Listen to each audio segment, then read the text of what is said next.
Thank you for joining Wars of the Roses. And this is Poetry of Freemasonry from the Encyclopedia of Freemasonry by Albert G. Mackey.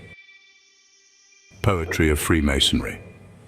Although Freemasonry has been distinguished more than any other single institution for the number of verses to which it has given birth, it has not produced any poetry of a very high order, except a few lyrical effusions.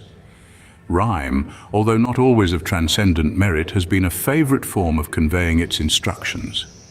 The oldest of the constitutions, that known as the Halliwell or Regius manuscript, is written in verse.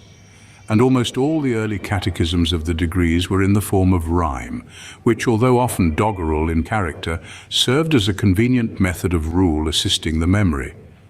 But the imagination, which might have been occupied in the higher walks of poetry, seems in Freemasonry to have been expended in the construction of its symbolism, which may, however, be considered often as the results of true poetic genius.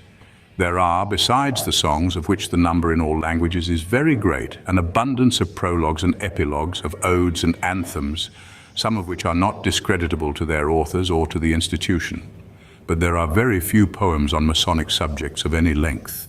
The French have indulged more than any other nation in this sort of composition, and the earliest Masonic poem known is one published at Frankfurt, 1756, with the title of Noblesse des Francs-Maçons aux institutions de leur société avant le déluge universel et de son renouvellement après le déluge, Nobility of the Freemasons, or the institution of their society before the universal deluge and of its renovation after the flood. It was printed anonymously, but the authorship of it is attributed to Monsieur Jartigue. It is a transfer to verse of all the Masonic myths contained in the Legend of the Craft and the traditional history of Anderson. Neither the material nor the execution exempt the author from Horace's denunciation of poetic mediocrity.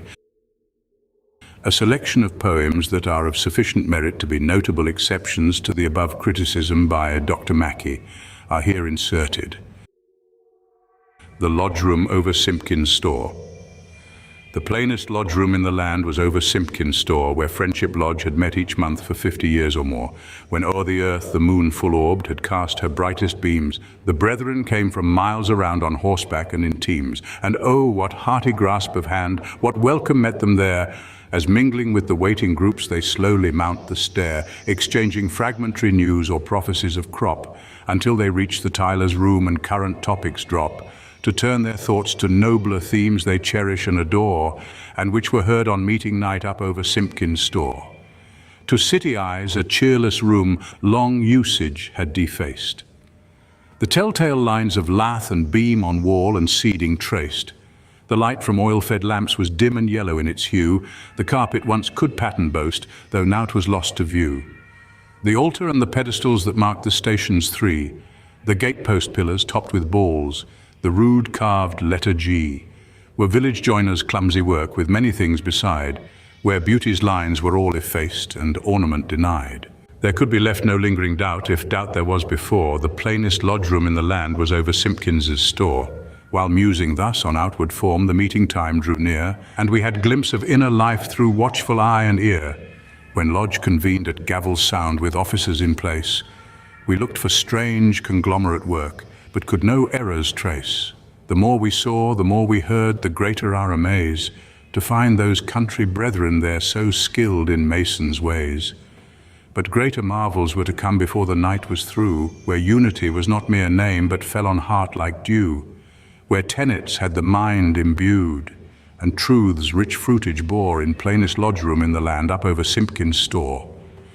To hear the record of their acts was music to the ear. We sing of deeds unwritten which on angel's scroll appear. A widow's case for helpless ones. Lodge funds were running low. A dozen brethren sprang to feet, and offers were not slow. Food, raiment, things of needful sort. While one gave load of wood, another shoes for little ones, for each gave what he could. Then spake the last, I haven't things like these to give, but then some ready money may help out. And he laid down a 10. Were brother cast on darkest square upon life's checkered floor, a beacon light to reach the white was over Simpkin's store. Like scoffer who remained to pray, impressed by sight and sound, the faded carpet neath our feet was now like holy ground. The walls that had such dingy look were turned celestial blue. The ceiling changed to canopy where stars were shining through. Bright tongues of flame from altar leapt. The G was vivid blaze. All common things seemed glorified by heaven's reflected rays. Oh, wondrous transformation wrought through ministry of love. Behold the lodge room beautiful, fair type of that above. The vision fades, the lesson lives, and taught as ne'er before in plainest lodge room in the land, up over Simpkin's store. Lawrence N. Greenleaf, past Grand Master of Colorado, died October 25th, 1922. What came we here to do? Foot to foot, no matter where, though far beyond my destined road, if brother needs a brother's care, on foot I'll go and share his load.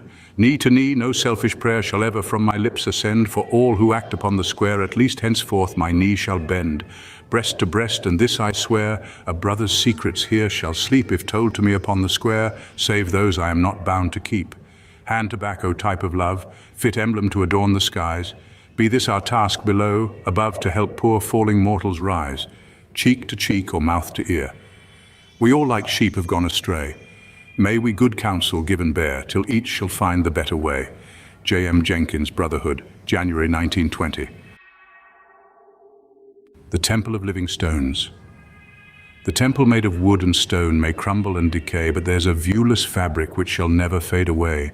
Age after age the masons strive to consummate the plan, but still the work's unfinished which the immortal three began. None but immortal eyes may view, complete in all its parts, the temple formed of living stones, the structure made of hearts. Neath every form of government, in every age and clime, amid the world's convulsions and the ghastly wrecks of time, while empires rise in splendor and are conquered and o'erthrown, and cities crumble into dust, their very sites unknown, beneath the sunny smiles of peace, the threatening frown of strife, Freemasonry has stood unmoved, with age renewed her life. She claims her votaries in all climes, for none are under ban, who place implicit trust in God and love their fellow man. The heart that shares another's woe beats just as warm and true within the breast of Christian, Mohammedan, or Jew. She levels all distinctions from the highest to the least. The king must yield obedience to the peasant in the East. What honored names on history's page, or whose brave deeds we pour, have knelt before our sacred shrine and trod our checkered floor. Kings, princes, statesmen, heroes, bards who square their actions true, between the pillars of the porch now pass in long review. O brothers, what a glorious thought for us to dwell upon. The mystic tie that binds our hearts bound that of Washington. Although our past achievements we with honest pride review, as long as there's rough ashlars there is work for us to do. We still must shape the living stones with instruments of love for that eternal mansion in the paradise above. Toil as we've toiled in ages past to carry out the plan. 'Tis this, the fatherhood of God, the brotherhood of man. Lawrence N. Greenleaf.